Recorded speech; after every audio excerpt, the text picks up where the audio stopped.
Ayun, mga ka-birdie, maligayang pagbabalik dito sa Bamboo Pigeon Love TV. Yan, napakalamig na mga ka-birdie. Tunay nga na magpapasko na. Then yan, meron din yatang bagyo. So, parting south mga ka-birdie. So yan, mga apekto dito sa atin. Medyo makulimlim yung panahon. So, ngayong araw na to mga ka-birdie, ito na yung PIP club training natin. Siyempre mga ka-birdie, release point, Aliaga, Nueva Ecija. So ang Aliaga pala mga ka-birdie ay mayroong 64 kilometers mula dito. Yan, may 64 km air distance mula dito sa atin mga ka-birdie. Palagay nyo, yan, maaga kayang makakauwi. Yung mga ibon natin, yan, no? Kung nakikita nyo, pangit nga yung panahon. So ito mga ka-birdie, tara! Samahan nyo kami!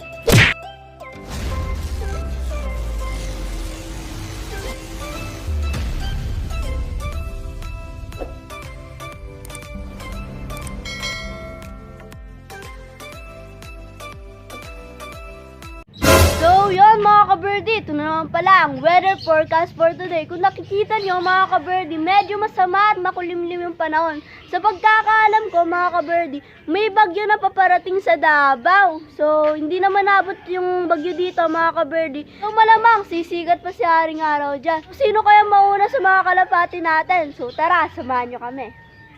So yan mga ka-birdie, buksan na natin yung trapdoor natin. Siyempre yung pangmalakasan trapdoor na yan, no?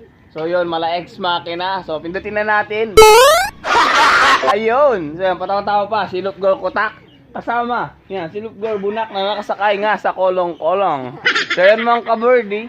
Kung napanood nyo yung weather forecast for today ni Lupgor Kutak. Yan, medyo masama yung panahon dito sa atin. So sana maganda yung maging pauwi natin mga ka-birdie. Yan, ang mga Lupgor natin. Siyempre, papasok ako sa trabaho. Din kasama nyo na naman. Yang makakulit natin ng mga Lupgor na yan. Yan, bakit di ka nagsasalita, Lupgor Bunak? Yan. Yan mga ka-birdie. Yan, balikan ko kayo mamaya pagka may release na ng mga ibon natin.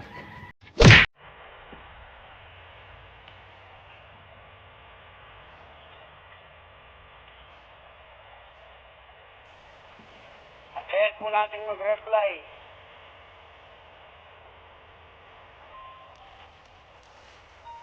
Ayan, nag-reply na. UFC release 2021 2015 time release 635.38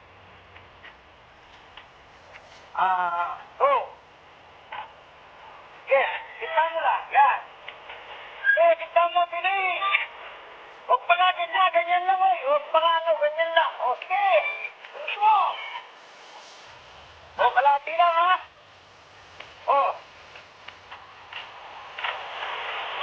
ayan po ang ating mga ibon, mga kalapati. Usap po sa inyo lahat.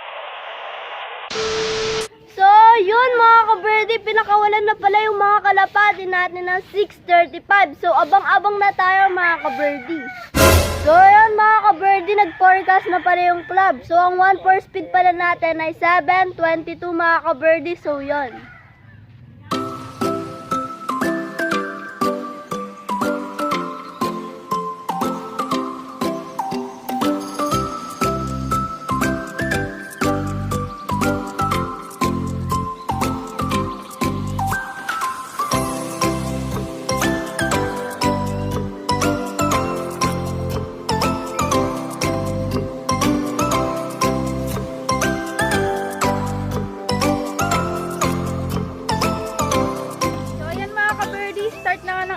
Natin, time check tayo, 7:22 na ng umaga mga ka-birdie. Marami na rin nagdaraan dito sa atin mga ka-birdie. So yan, hintayin natin sino kaya ang unang darating ngayong araw na to.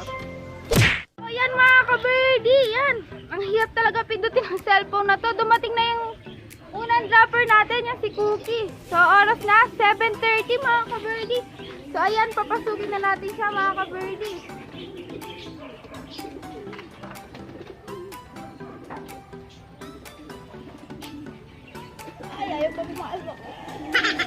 So yun mga ka-birdie, pumasok na siya. So nakita natin siya nag-ikot-ikot dito mga ka-birdie. Yung cellphone nag-hang. Hindi totoo yan. So ayan, hintayin naman natin yung susunod na dropper. So ayusin muna natin si Cookie dun sa loob. A few inches later.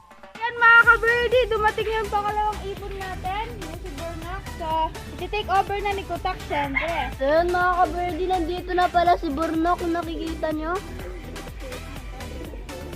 So, papasukin na natin mga ka-birdie.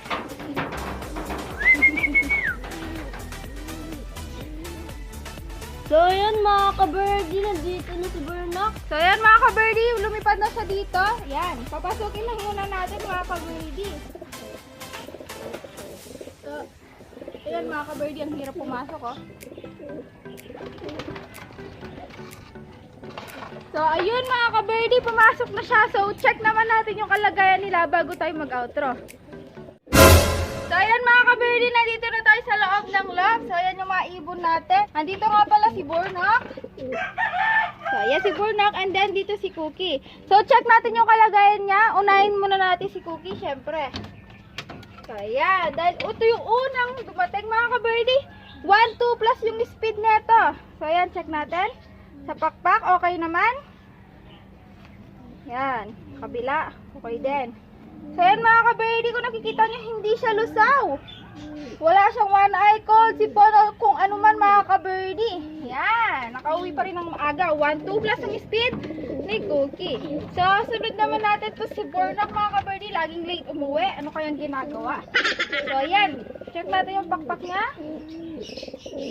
Ayan mga ka-birdie, maganda naman. Yan, walang nabawas. And then, hindi siya nagputik mga ka-birdie yan. May bulutong lang siya. Ganon din, okay din yung kondisyon. Walang lipis, walang one eye cold, walang sipon mga ka-birdie. So, yan mga ka-birdie. Yan. Yan mga ka-birdie, hanggang dito na lang pala ulit yung video. Siyempre, kung nagustuhan nyo, like, share, subscribe, at huwag nyo kalimutan i-follow ang ating Facebook page, Bamboo Pigeon Love Official. At huwag niyo na rin kalimutang pindutin yung bell button natin mga ka-birdie para lagi kayong updated sa mga vlog namin. Para gano'n. So, yun. Ingat. Siyempre mga ka-birdie, abangan nyo na naman yung susunod na training ng mga ibon natin. So, yon. Ingat!